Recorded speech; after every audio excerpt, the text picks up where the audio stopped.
Hello everyone, I hope you are doing well.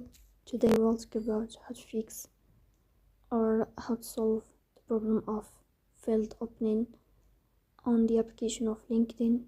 You will go here to settings. In this page, you will click on apps, default apps, app settings. On above here, you will search about LinkedIn.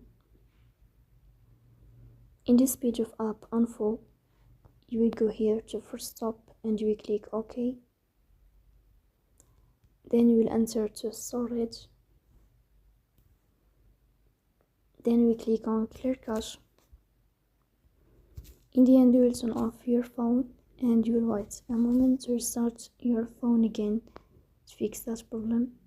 So that's all. Don't forget to support us by like and subscribe. See you next time in another video, and thank you for your